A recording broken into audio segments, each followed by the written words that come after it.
Hello friends, नमस्ते। Welcome to my YouTube channel.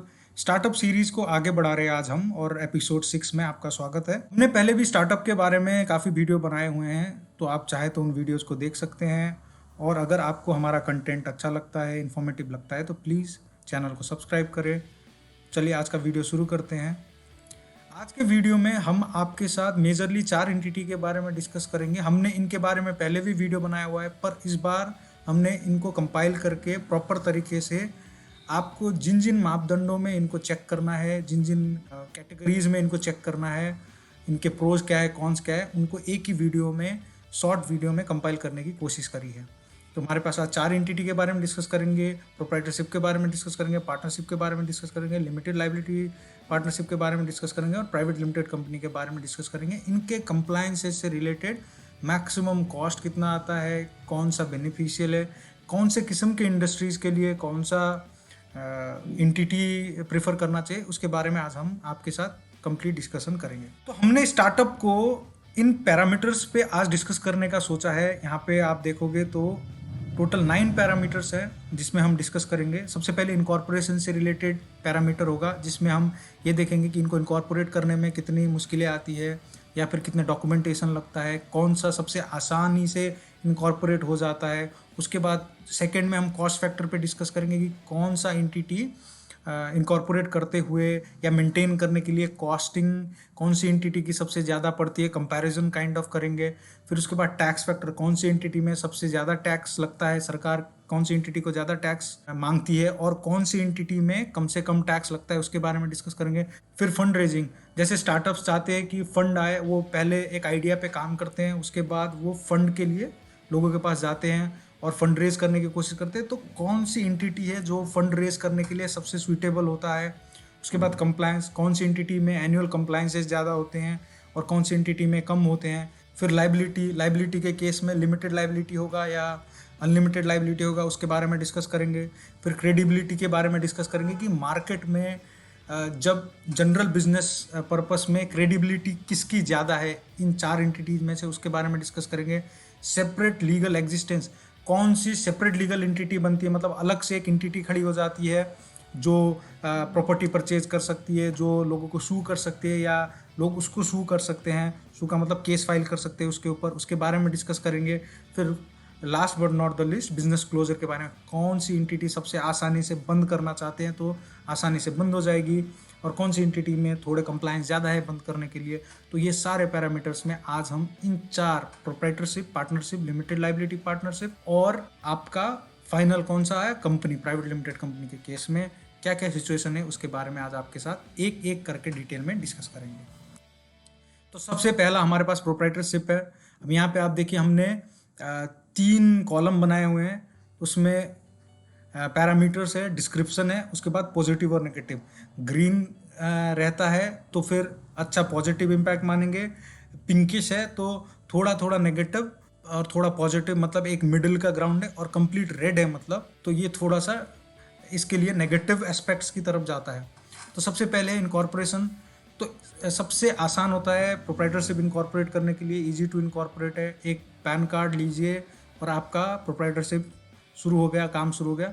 GST registration can be taken, क्योंकि GST में turnover limit है, prescribe turnover limit है। उस लिमिट तक अगर आप क्रॉस नहीं करते हैं तो आपको जीएसटी लेने की ज़रूरत नहीं है। आपके रिक्वायरमेंट के हिसाब से जीएसटी लीजिए। आप अपने लीगल कंसल्टेंट के साथ बात करके जीएसटी रजिस्ट्रेशन आपके लिए बेनिफिशियल या नहीं है वो चेक करिए। वरना अगर आपका नया नया बिजनेस स्टार्ट कर रहे हैं तो इनकॉर्पोरेशन सबसे आसान प्रोप्राइटरशिप का है।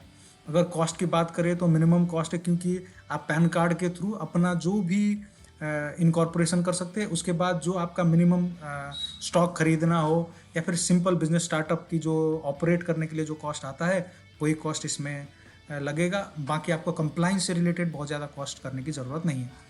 अगर टैक्स फैक्टर की बात करें प्रोप्राइटरशिप में, तो इसमें स्लैब रेट लगता है, और स्लैब रेट आप मान के चलो कि सबसे सस्ता टैक्स के केस में सबसे सस्ता प्रोप्राइटरशिप है। इसमें सिर्फ स्लैब रेट ही नहीं, प्रिजम्पटिव टैक्सेशन का भी सिचुएशन है कि आप टोटल टर्नओवर का, अगर आप बिजनेस करते हैं तो टोटल टर्नओवर का 8 या 6% आपको टोटल इनकम मानना पड़ेगा, उस पर आप टैक्स कैलकुलेट करोगे, वो भी स्लैब रेट के बेसिस पे। और अगर आप प्रोफेशन करते हो तो फिर आपके टर्नओवर का 50%, ये टर्नओवर सर्टन है। ये डिटेल में मैंने एक अलग से वीडियो बनाया है प्रिजम्पटिव टैक्सेशन पे, आप उधर जाएंगे तो आपको पता चल जाएगा। तो प्रोप्राइटरशिप में प्रिजम्पटिव टैक्सेशन भी है प्लस स्लैब रेट भी है, तो ये थोड़ा सा बेटर रहता है टैक्स पर्पस के लिए भी। फंड रेजिंग के लिए ये थोड़ा दिक्कत वाला काम है, क्योंकि अगर आपको कोई कैपिटल रेज करना है, कैपिटल का मतलब होता है शेयर कैपिटल या पार्टनरशिप का कैपिटल, तो इसमें दिक्कत वाला खेल ये है कि कोई भी आदमी किसी के प्रोप्राइटरशिप में पैसा लगाने के लिए राजी नहीं है। लोन कैन बी रेज्ड, पर बैंक से लोन मिलना बहुत मुश्किल है, मैंने बता दिया। और अगर आप किसी थर्ड पार्टी से लोन लेते हैं तो आपको बात करके अपनी लोन लेनी पड़ेगी, तो फंड रेजिंग इसका बहुत अच्छा नहीं है। अब कंप्लाइंस की बात करते हैं। कंप्लाइंस में इनकम टैक्स की रिटर्न फाइल करनी पड़ेगी आपको। अगर आपने जीएसटी ले रखा है तो जीएसटी रिटर्न फाइल करनी पड़ेगी, फिर जीएसटी की एनुअल रिटर्न भी फाइल करनी पड़ेगी, फिर ऑडिट करना पड़ेगा। अगर आप प्रिस्क्राइब टर्नओवर जो सेक्शन 44AB में प्रिस्क्राइब टर्नओवर दिया हुआ है और उसी लिमिट में फॉल करते हैं तो आपको इनकम टैक्स में ऑडिट करनी पड़ेगी।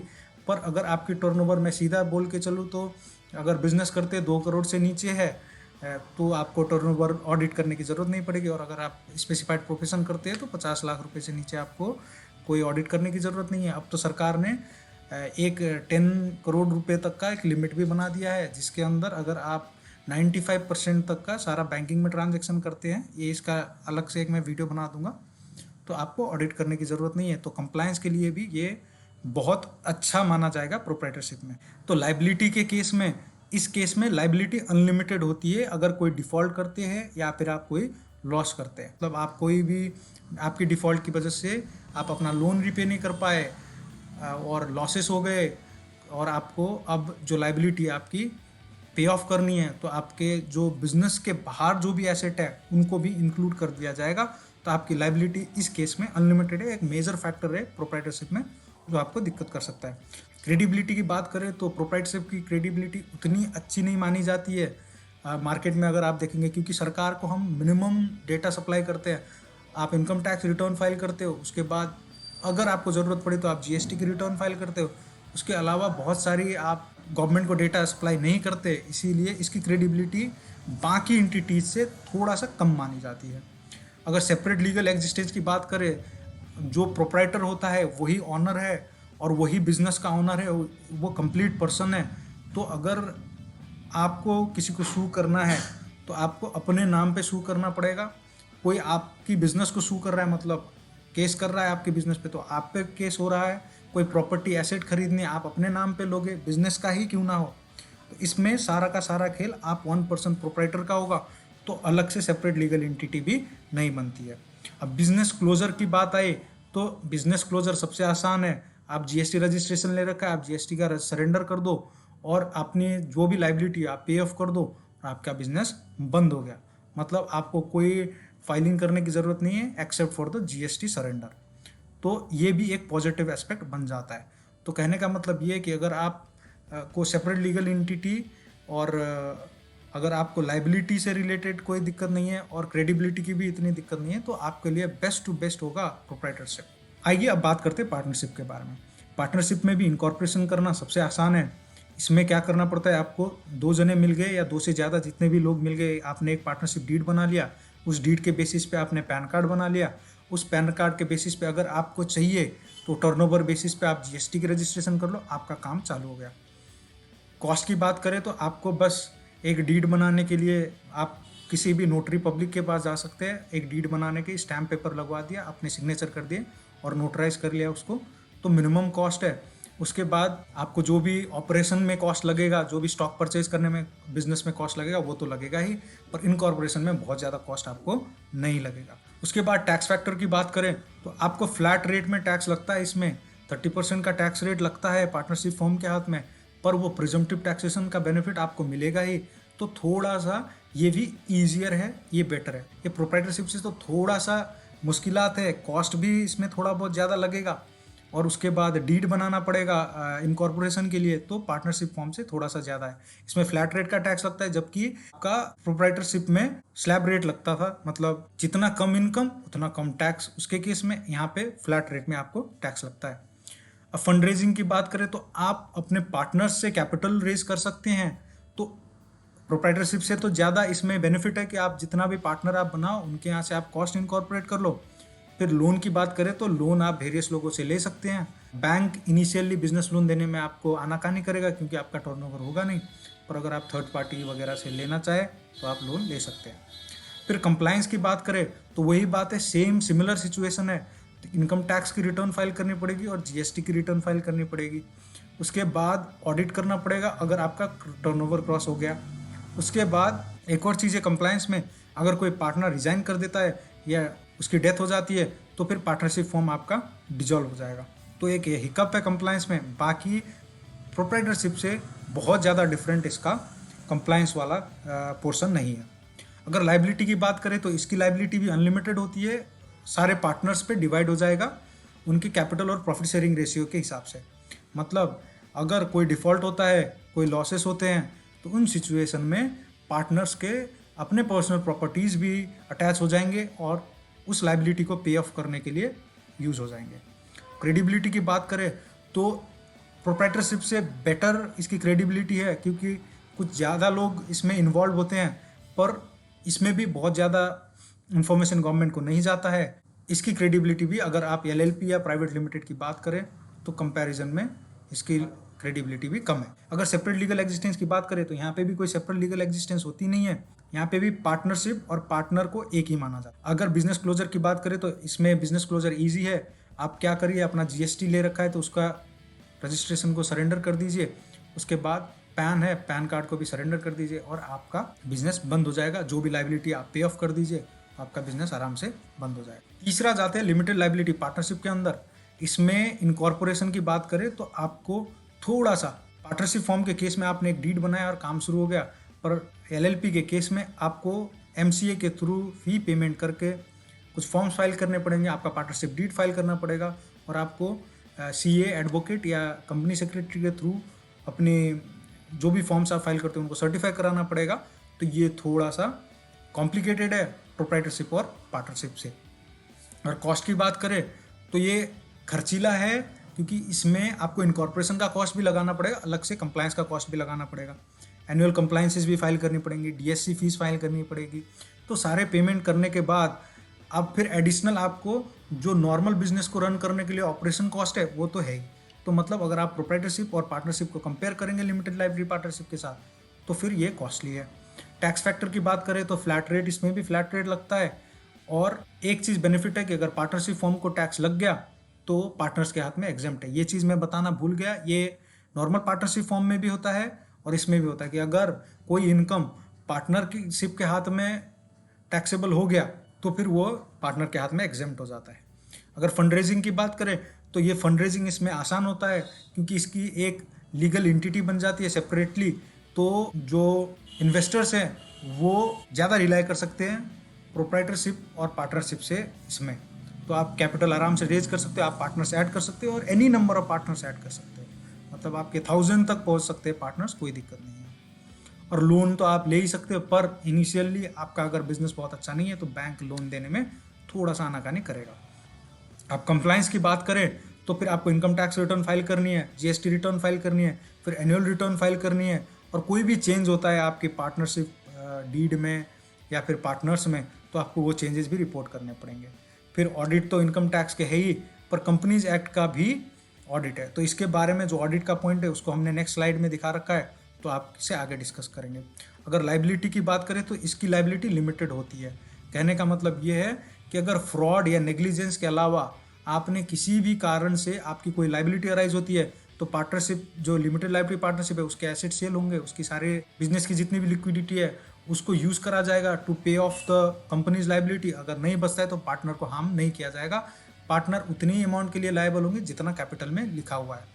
उसके बाद क्रेडिबिलिटी की बात करें तो अगर आप प्रोप्राइटरशिप और पार्टनरशिप के बाद इसमें चेक करते हैं तो फिर इसमें हाई क्रेडिबिलिटी है, क्योंकि इसमें गवर्नमेंट के पास बहुत ज़्यादा डेटा जाता है, सब्सटेंशियल इन्फॉर्मेशन जाता है और डेटा उधर जाता है, तो लोग एलएलपी में ज़्यादा विश्वास करते हैं रेदर देन, क्योंकि ये गवर्नमेंट से रेगुलेटेड एंटिटी है, इसीलिए प्रोप्राइटरशिप और पार्टनरशिप से ये ज़्यादा क्रेडिबल है। अगर हम सेपरेट लीगल एग्जिस्टेंस की बात करें तो ये सेपरेट लीगल एंटिटी है। कहने का मतलब है पार्टनर्स और जो एलएलपी है वो दोनों अलग है। एलएलपी का क्या सिचुएशन है कि वो अपने नाम पे एसेट्स खरीद सकती है, किसी पर्सन को उसको केस करना है, सू करना है तो अपने नाम पे कर सकती है। कोई पर्सन को उस एलएलपी को सू करना है तो पार्टनर्स इन्वॉल्व नहीं होंगे, एलएलपी इन्वॉल्व होगी, एलएलपी अपना केस अलग तरीके से आराम से लड़ेगा। भले ही बैकग्राउंड में पार्टनर्स होंगे, पर यहाँ पे सेपरेट एक एग्जिस्टेंस, एक लीगल पर्सन की तरह एलएलपी बिहेव करेगा। अगर बिजनेस क्लोजर की बात करें तो पैन सरेंडर, जीएसटी सरेंडर तो है ही, उसके अलावा आपको एमसीए के अंदर भी कुछ फॉर्म्स फाइल करने पड़ेंगे। मे बी अगर आपके पास लाइबिलिटीज़ और एसेट्स हैं तो आपको मे बी लिक्विडेटर भी अपॉइंट करना पड़े। तो ये प्रोसेस थोड़ा सा लंबा है और फीस भी लगती है बंद करने में। तो कंपैरेटिवली अगर आप प्रोप्राइटरशिप और पार्टनरशिप की बात करें तो यहाँ पे इसका थोड़ा सा पड़ला लो होता है। कब एलएलपी के बुक्स ऑफ अकाउंट की ऑडिट होगी? तो अगर नीचे का टेक्स्ट देखें तो एलएलपी एक्ट 2008 के हिसाब से अगर कोई भी एलएलपी 40 लाख रुपए से ज़्यादा का टर्नओवर करती है या फिर उसका कैपिटल कंट्रीब्यूशन उसके पार्टनर से 25 लाख रुपए से ज़्यादा हो जाता है तो उसको एनुअली अपने बुक्स को ऑडिट कराना पड़ेगा। किससे? एक चार्टर्ड अकाउंटेंट से। And as per income tax act 1961 अगर कोई एलएलपी अपने टर्नओवर से ज़्यादा बना जाता है एक साल में तो उसको क्या करना पड़ेगा? अपने अकाउंट्स को ऑडिट कराना पड़ेगा चार्टर्ड अकाउंटेंट से। कहने का मतलब ये है कि अगर एलएलपी इन टर्म्स में आगे आ जाता है तो इसका मतलब उसको 2 एक्ट में ऑडिट कराना पड़ेगा। एक एलएलपी एक्ट में ऑडिट कराना पड़ेगा, दूसरा इनकम टैक्स एक्ट में ऑडिट कराना पड़ेगा। अब अगर हम पीछे चल के देखें, प्रोप्राइटरशिप में सिर्फ इनकम टैक्स ऑडिट कराना पड़ रहा था अगर सर्टन टर्नओवर क्रॉस होता है तो। फिर पार्टनरशिप फॉर्म में भी सिर्फ इनकम टैक्स में ऑडिट कराना पड़ रहा था अगर सर्टन टर्नओवर एक्सीड होता है तो। पर एलएलपी के केस में हमें एलएलपी एक्ट में भी ऑडिट कराना पड़ेगा प्लस इनकम टैक्स में भी ऑडिट कराना पड़ेगा। डेफिनेटली कंप्लायंस ज़्यादा है। अब लास्ट में बात करते हैं प्राइवेट लिमिटेड कंपनी के बारे में। इनकॉर्पोरेशन करने के लिए इसमें भी आपको स्पाइस प्लस काफ़ी फॉर्म्स फाइल करने पड़ते हैं और एमसीए को फीस जाती है, नेम अप्रूव कराना पड़ता है। तो आप देखेंगे तो एलएलपी और इसका सिमिलर सिचुएशन है। कॉस्ट के हिसाब से भी देखा जाए तो फिर पार्टनरशिप फॉर्म से और प्रोप्राइटरशिप फॉर्म से कॉस्टली है। स्टैम्प ड्यूटी पे होगी, प्रोफेशनल फ़ी आप सीए को इंक्लूड करोगे इसमें, डीएससी फीस होगी वो भी इंक्लूड आपको पे करना पड़ेगा।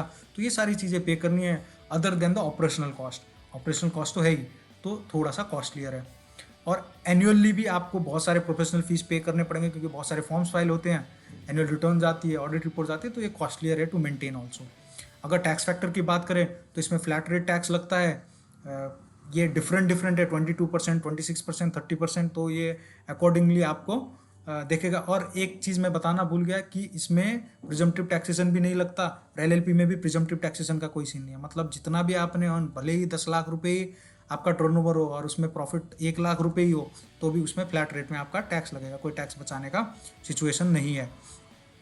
उसके बाद फंड रेजिंग की बात करें तो फंड रेजिंग के लिए आपको मैं बताऊं तो ये सबसे आसान है कंपेयर करें चारों में से। एलएलपी भी आसान है पर एलएलपी से काफ़ी आसान, क्योंकि इसमें जो कंप्लीट कैपिटल है उसको शेयर्स में डिवाइड करा जाता है और इजीली शेयर्स को इधर से उधर किया जा सकता है और शेयर के बेसिस पे ये प्रॉफिट ऑटोमेटिकली एडजस्ट हो जाते हैं। तो आपको बताऊं तो फंड रेजिंग के लिए इसको सबसे प्यारा माना जाता है। अब रही बात लोन के लिए, तो लोन में सेम सिचुएशन है कि आप बैंक से तो लोन इनिशियली मिलना थोड़ा मुश्किल है, तो आप थर्ड पार्टी से अगर लोन लेना चाहे तो लोन ले सकते हैं। पर एक चीज़ और है कि इसमें एलएलपी से एक बैकलैग ये है कि एलएलपी में हम कितने नंबर भी पार्टनर्स ऐड कर सकते थे, पर प्राइवेट लिमिटेड कंपनी के केस में हम मैक्सिमम 50 शेयर होल्डर ही ऐड कर सकते हैं। कंप्लायंस की बात करें तो कंपलसरी इनकम टैक्स रिटर्न हो गया, जीएसटी रिटर्न हो गया, जो हमारा शुरू से चलता आ रहा है। अब एक कंपलसरी एनुअल रिटर्न भी है जो एमसीए को जाएगा ही। उसके बाद आपको ऑडिट कराना पड़ेगा इनकम टैक्स में टर्नओवर बेसिस पे, और कंपलसरी ऑडिट कराना पड़ेगा कंपनीज एक्ट के केस में। कहने का मतलब ये है कि एलएलपी एक्ट में तो टर्नओवर दिया हुआ है कि उस टर्नओवर से नीचे अगर आप आते हैं तो आपको ऑडिट कराने की ज़रूरत नहीं है। पर अगर हम प्राइवेट लिमिटेड कंपनी की बात करें तो भले ही आपका कोई टर्नओवर नील हो, टर्नओवर ही ना हो, तो भी आपको ऑडिट कराना पड़ेगा। कहने का मतलब ये कि कंप्लायंस में प्राइवेट लिमिटेड कंपनी सबसे टॉप में है अभी के लिए।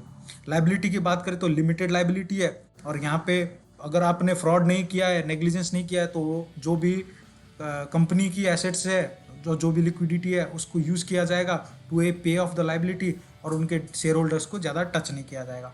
पर अगर फ्रॉड और नेग्लिजेंस का केस है तो कॉर्पोरेट वेल उठाया जाएगा और रियल कल्प्रिट को पकड़ा जाएगा कि ये क्यों इन्होंने फ्रॉड किया, नेग्लिजेंस किया, और रीपेमेंट में अगर उन्होंने पैसा कहीं और लगा दिया, लोन लिया बैंक से और उस पैसे को रीपे भी नहीं किया, और जो बिजनेस में बोला था लगाया नहीं और अपना घर बनाने लगा दिया, मतलब ऐसा कोई फ्रॉड किया या नेग्लिजेंस किया, तो उनकी लाइबिलिटी, तो उस केस में तो लाइबिलिटी अनलिमिटेड है, पर वरना बाकी जेन्युइन केसेस में लाइबिलिटी लिमिटेड है। क्रेडिबिलिटी बात करें तो गवर्नमेंट को इतना डेटा जाता है, इनका एवरी चेंजेस के डेटा जाते हैं, डायरेक्टर्स की केवाईसी होती है, उसके बाद एनुअल रिटर्न जाता है, बहुत सारी चीज़ें जाती है। तो इसीलिए क्रेडिबिलिटी इसकी मैक्सिमम क्रेडिबिलिटी है, इसमें कोई दिक्कत वाली बात नहीं है। अब सेपरेट लीगल एग्जिस्टेंस की बात करें तो इसकी भी सेपरेट लीगल एंटिटी बनती है, मतलब एक प्राइवेट लिमिटेड कंपनी एक लीगल पर्सन माना जाता है। किसी को सू करना हो, किसी को केस करना हो तो प्राइवेट लिमिटेड कंपनी अपने नाम पे केस कर सकती है, कोई एसेट खरीदना हो तो अपने नाम पे खरीद सकती है, कोई एसेट बेचना हो अपने नाम पे कर सकती है, मतलब शेयर होल्डर से एक सेपरेटली लीगल एक एंटिटी बनेगी। अब बिजनेस क्लोजर की बात करें तो फिर आपको फिर से सेवरल फॉर्म्स फाइल करने पड़ते हैं। अगर आपके पास एसेट और लाइबिलिटी है तो मे भी आपको लिक्विडेटर अपॉइंट करना पड़ सकता है। ये केस एलएलपी का और इसका सिमिलर बनता है। तो कहने का मतलब हमारे पास 4 एंटिटी थी, हमने 4 एंटिटी को आपको डिस्क्राइब करके बताया।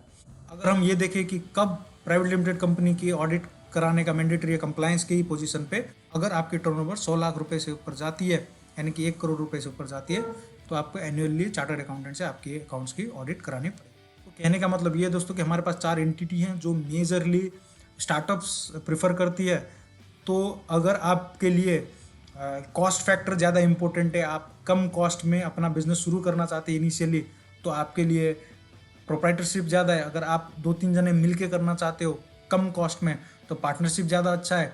पर अगर आपको लग रहा है कि नहीं हम कॉस्ट बेयर कर सकते हैं, हम लोगों को ऐड करना चाहते हैं, हम कैपिटल ऐड करना चाहते हैं, हम और पार्टनर्स ऐड करना चाहते हैं, तो आप एलएलपी या प्राइवेट लिमिटेड कंपनी में से कोई भी एक सेलेक्ट कर सकते हो। दोनों सिमिलर सिचुएशन है। तो आशा करता हूँ आज के वीडियो में आपको मैं कुछ जानकारी दे पाया हूँगा।